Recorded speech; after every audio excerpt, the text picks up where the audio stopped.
Bismillahirrahmanirrahim. Assalamualaikum warahmatullahi wabarakatuh. Alhamdulillah, alhamdulillah, wassalatu wassalamu ala rasulillah, amma ba'd. Alhamdulillah, bagaimana kabarnya sahabat magnet rezeki semua? Semoga selalu dalam limpahan keberkahan Allah Subhanahu wa taala. Oke, dalam kesempatan kali ini saya ingin menyampaikan materi tentang merawat terumbu karang, ya. Bapak Ibu, materi ini dahsyat sekali menurut saya, dan saya bersyukur sekali saya menemukan materi ini, menemukan ilmu ini, sehingga akhirnya saya menjadi lebih hidup Bapak Ibu dalam kehidupan ini. Dan saya merasa bahwa hidup saya menjadi jauh-jauh lebih nikmat dan memiliki agenda yang lebih terarah Bapak Ibu, ya.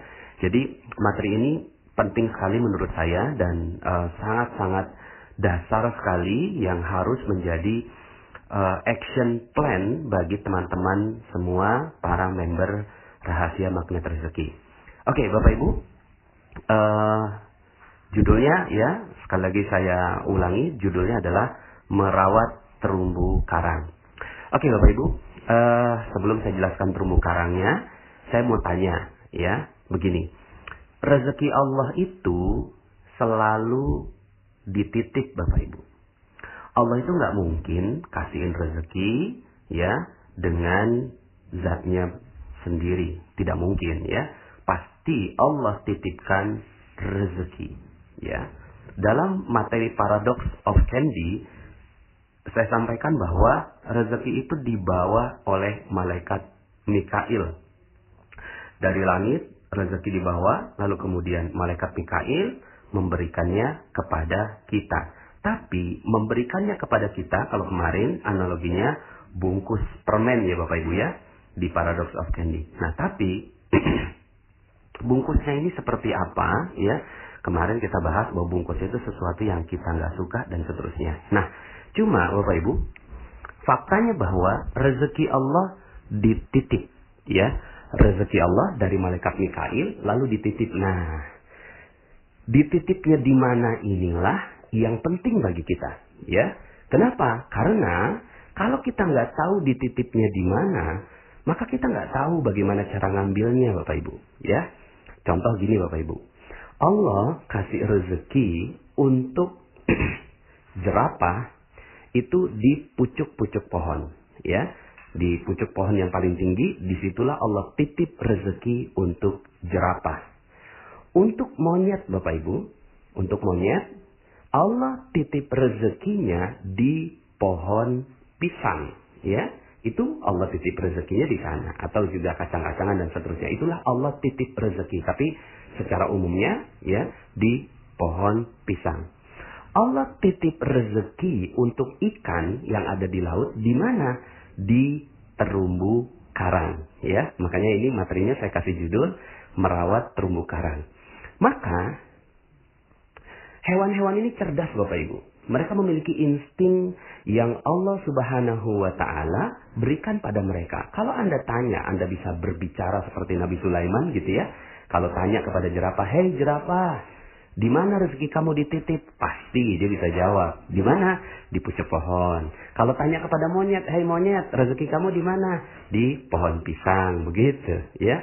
Kalau ditanya kepada ikan, "Wahai ikan, kamu rezekinya di mana?" Ya. "Oh, rezeki saya adanya di terumbu karang." Maka ikan-ikan ini dan hewan-hewan ini cerdas Bapak Ibu. Mereka merawat tempat di mana rezeki mereka berada. Kalau ada jerapah yang ngancurin pucuk pohon, ini namanya jerapah yang nggak cerdas Bapak Ibu ya. Kalau ada monyet yang ngancurin pohon pisang, berarti ini monyetnya nggak cerdas dan nggak mungkin itu terjadi ya. Kalau seandainya ada ya ikan yang menghancurkan terumbu karang, ini namanya ikan yang nggak cerdas ya. Nah, kenapa mereka cerdas?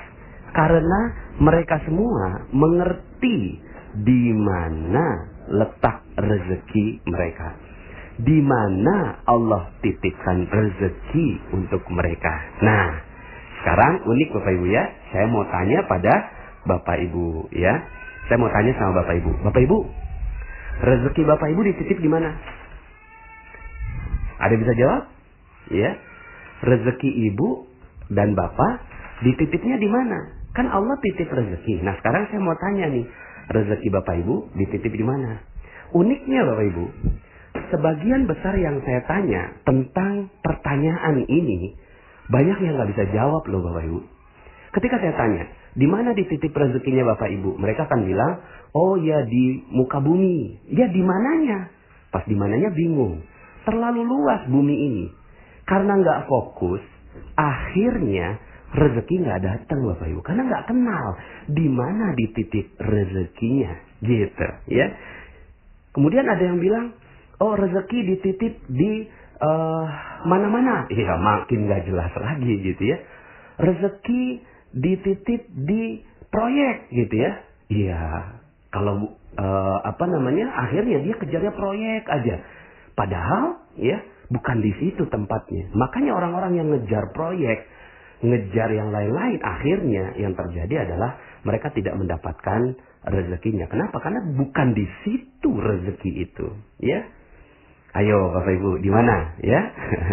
Oke, saya jawab ya Bapak Ibu ya. Rezeki Allah dititip di kemuliaan dan kebahagiaan orang lain. Itu. Jadi rezeki manusia dititip rezekinya di mana?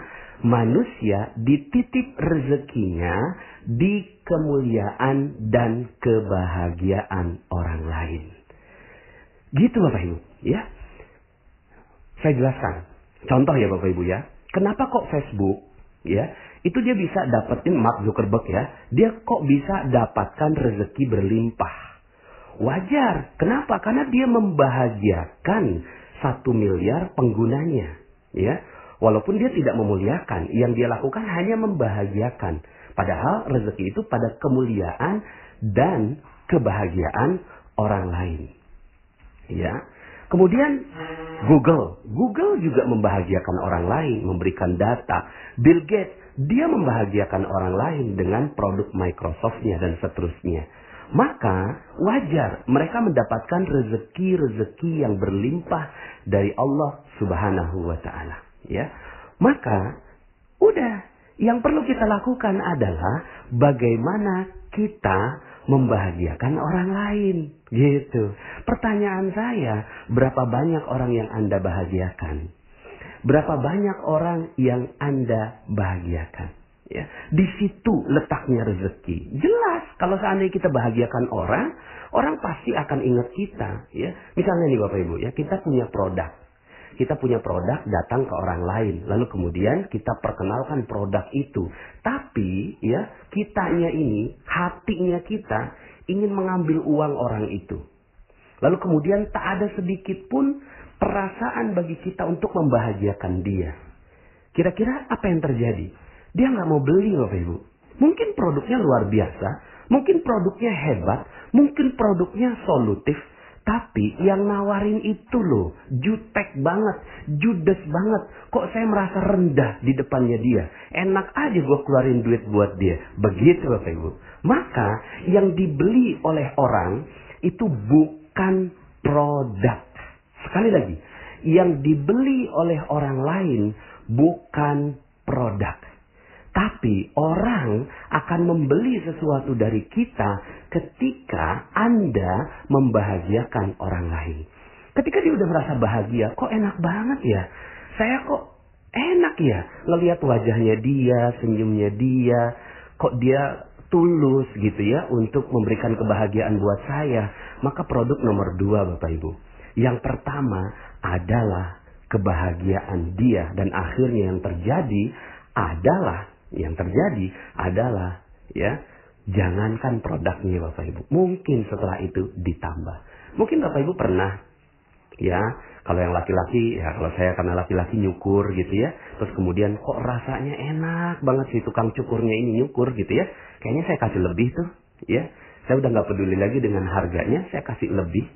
Mungkin Anda pernah naik taksi, terus kemudian ada taksi yang supirnya tuh baik, ramah gitu ya. Terus kita tuh rasanya bahagia berada di dalam mobilnya. Maka yang terjadi adalah lebihnya kita kasih Bapak Ibu. Tapi saya pernah pengalaman ketika saya naik taksi, terus kemudian supirnya kok jutek banget gitu ya.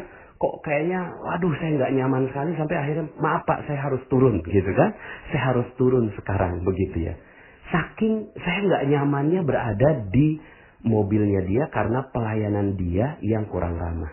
Maka Bapak Ibu, fokus saja ya. Yang perlu Anda lakukan, rezeki Allah dititip di kemuliaan dan kebahagiaan orang lain ya. Saya sengaja ya urutkan kemuliaan ini di depan. Kenapa? Karena sebenarnya yang paling penting itu adalah kemuliaan orang, bukan kebahagiaan orang.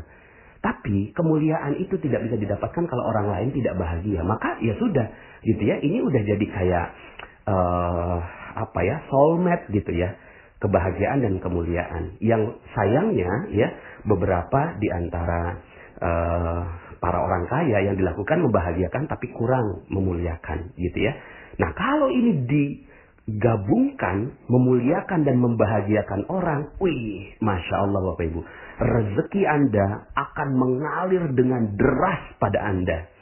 Maka ada loh manusia gitu ya yang menghancurkan terumbu karangnya Bapak Ibu. Ikan menghancurkan terumbu karangnya ikan yang tidak cerdas Bapak Ibu. Tapi ada manusia yang menghancurkan kebahagiaan orang lain. Itu unik kan? Ya. Jadi ketika ditanya, rezeki kamu di mana? Nggak tahu. Tapi orang lain benci semua sama dia. Gitu ya. Istrinya dihancurkan perasaannya. Suaminya nggak dituruti dan nggak dihargai. Orang tuanya gitu kan. Sampai nyesal melahirkan dia. Sampai bilang, aduh ya Allah, saya nyesal sekali keluar air susu buat anak saya. Sekarang dia jadi anak durhaka. Hei, ayo lihat. Ya. Bagaimana mungkin Anda bisa bahagiakan customer Anda? Bagaimana mungkin Anda bisa bahagiakan orang lain? Bagaimana mungkin Anda bisa bahagiakan siapapun di muka bumi ini? Kalau istri Anda, suami Anda, anak Anda, orang tua Anda tidak bahagia dengan kehadiran Anda. Maka yang perlu dilakukan bukan cari rezeki Bapak Ibu. Sekali lagi, ini ilmu magnet rezeki Bapak Ibu ya. Tapi bukan rezekinya yang kita ambil. Tapi setelah dengarkan materi ini, maka yang perlu Anda lakukan adalah Anda mengagendakan orang-orang yang ada di sekitar Anda untuk dibahagiakan dan dimuliakan Bapak Ibu ya. Dimuliakan dan dibahagiakan. Muliakan orang tua kita. Muliakan istri kita. Muliakan suami kita. Ya. Muliakan customer kita. Muliakan siapapun. Ya. Setiap orang yang lewat di depan kita. Wah, kita muliakan gitu ya. Sampai begini Bapak Ibu. Misalnya nih ya. Anda jalan. Kemudian naik mobil ya. Naik mobil. Di sebelah Anda ada, mohon maaf ya. Mohon maaf. Ada bencong gitu ya. Ada gay.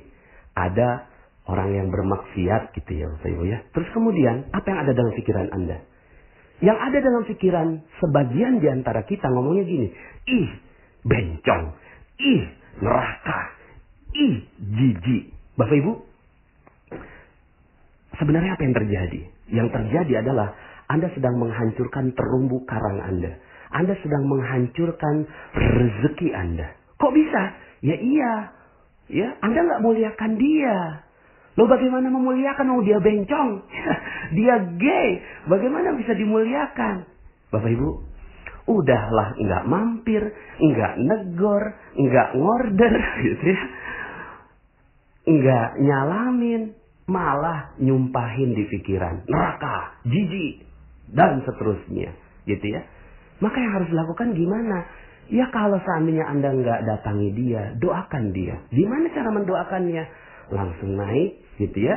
Atau nggak usah pakai tangan, juga pakai pikiran juga udah jadi doa. Ya Allah, muliakan dia. Ya, berikan jalan taubat buat dia. Berikan rezeki buat dia sehingga dia tidak lagi melanjutkan pekerjaannya. Ya Allah, hanya itu yang bisa saya lakukan. Tolong ya Allah, bantu dia. Udah, selesai. Anda aman Bapak Ibu, ngelihat bencong di pinggir jalan, ngelihat gay di pinggir jalan, Anda selamat pikiran Anda.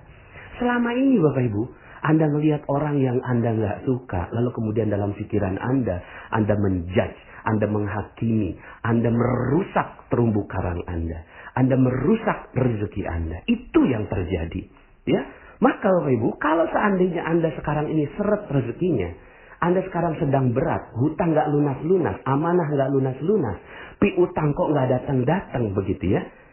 Yang perlu Anda perhatikan adalah bagaimana terumbu karang Anda. Jangan-jangan terumbu karang Anda sudah hancur di bom Bapak Ibu. Ya, siapa yang ngebom? Anda sendiri. Anda bom. Itu terumbu karang seperti nelayan yang mengebom lautan begitu ya. Mentang-mentang Allah ya kasihin hukum bahwa ikan yang bangkai boleh dimakan halal. Maka yang dilakukan adalah dibom aja supaya bangkainya yang kita tangkap begitu ya. Mentang-mentang begitu Bapak Ibu, maka yang dilakukan adalah menghancurkan terumbu karang Bapak Ibu, ya. Maka yang terjadi adalah kita manusia sering menghancurkan terumbu karang kita, ya. Coba perhatikan gitu ya. Perhatikan berapa banyak terumbu karang yang Anda hancurkan. Maka Bapak Ibu, kalau seandainya sekarang ini rezeki nggak ada, ya sudah, wajar Anda menghancurkan terumbu karang Anda, gitu ya. Ada orang Anda benci banget gitu ya. Misalnya Anda tahu nih sebuah ilmu, sedikit Anda tahu gitu kan. Ya, bahwa oh ya nih kalau pakai hadis ini gitu kan, ini hadisnya nggak ada di Nabi, terus kemudian yang lainnya dibilang oh itu bid'ah, itu neraka dan seterusnya. Kemudian ada lagi yang mengatakan bahwa golongannya lebih baik gitu kan. Lalu kemudian mengatakan dia itu ya neraka begitu ya.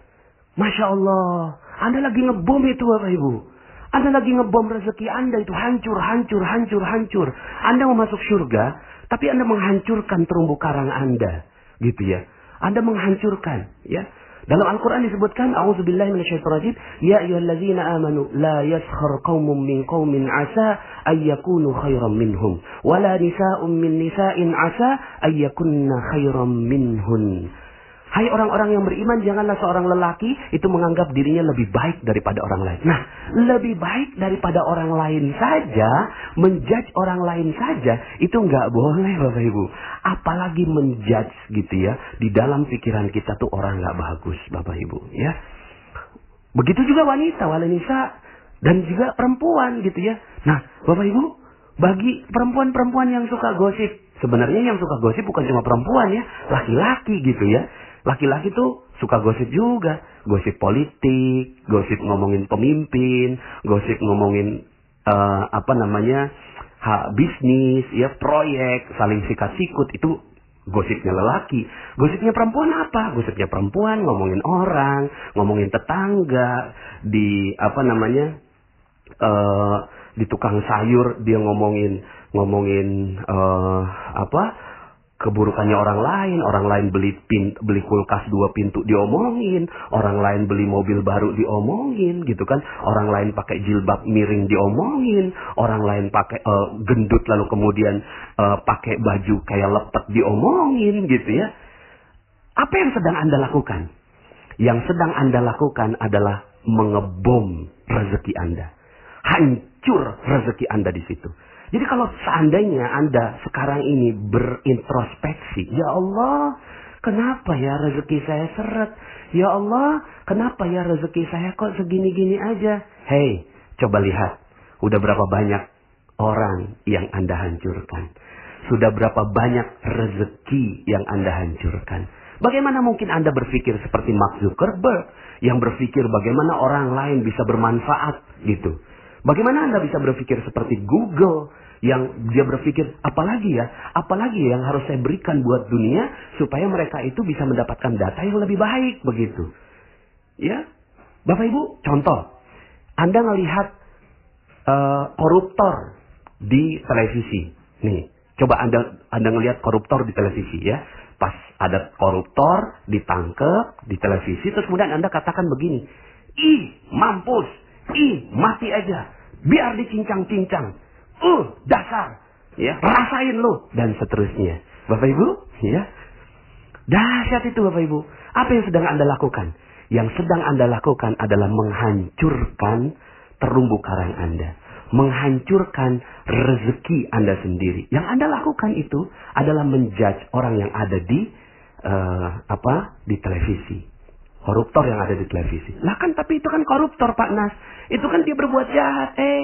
Mau dia berbuat jahat kayak apapun, coba muliakan dia, muliakan, bahagiakan dia. Gimana caranya muliakan dan bahagiakan koruptor gitu ya?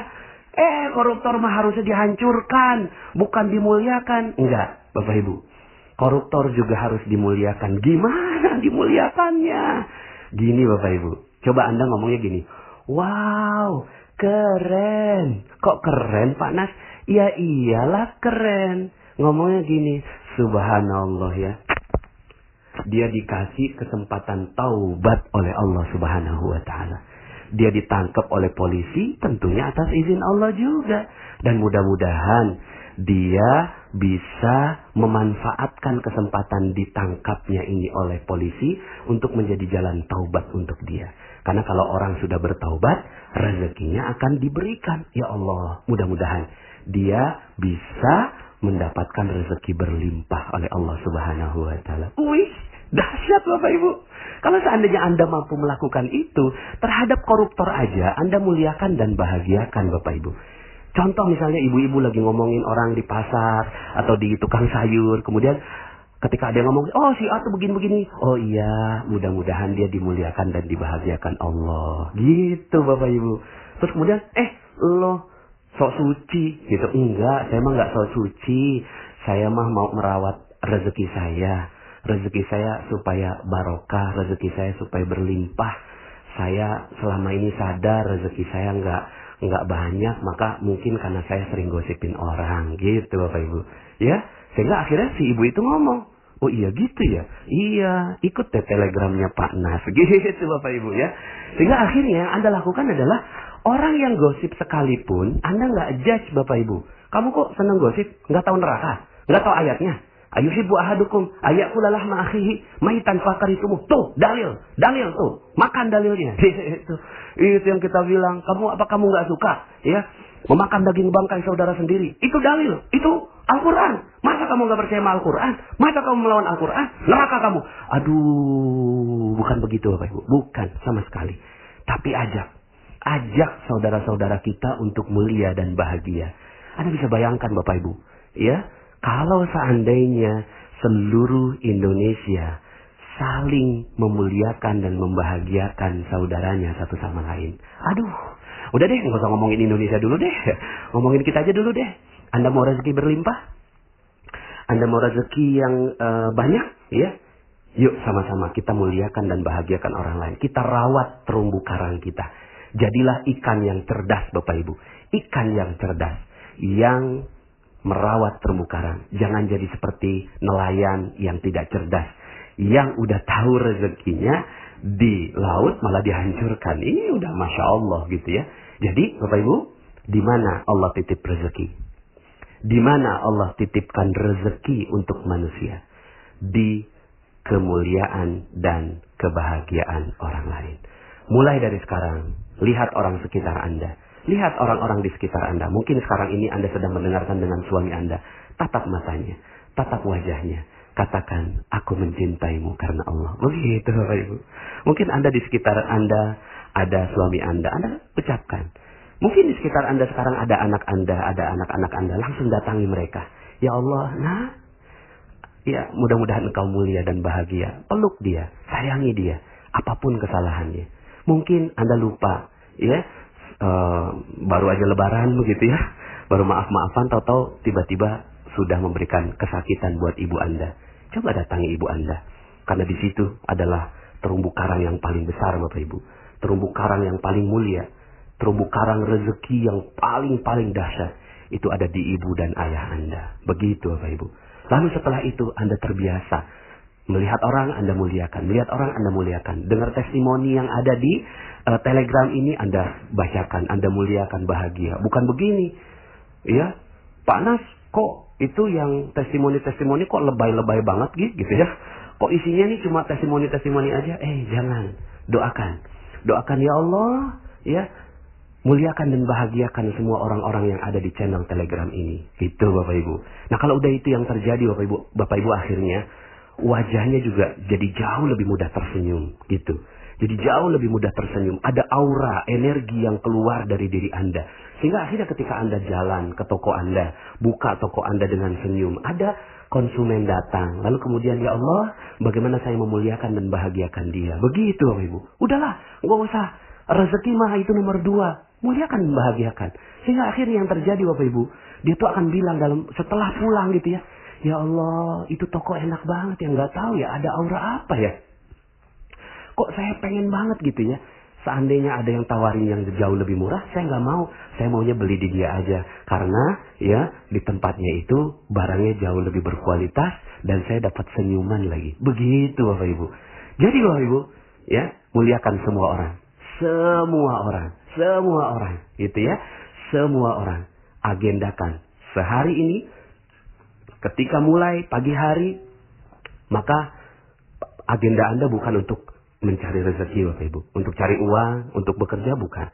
Tapi agenda Anda, pergi dari rumah Anda, yang Anda lakukan adalah bagaimana saya memuliakan dan membahagiakan orang lain. Dari situ baru rezeki Anda akan mengalir pada diri Anda. Mungkin ada yang bilang begini, ya Allah Pak Nas, saya baru dapat materi ini, saya sadar terumbu karang saya ini udah hancur gitu ya. Saya selama ini menzolimi, merusak hubungan saya dengan orang lain. Nggak apa-apa Bapak Ibu, tenang aja. Santai kok, santai. Anda kan baru tahu mungkin ya ilmu ini. Ya, apa yang perlu dilakukan? Yang perlu dilakukan adalah tenang aja. Terumbu karang masih banyak. Terumbu karang masih banyak. Muliakan orang yang bisa Anda muliakan. Bahagiakan orang yang bisa Anda bahagiakan di sekitar Anda. Di sekitar Anda. Mulailah sekarang. Mulai pelan-pelan merawat terumbu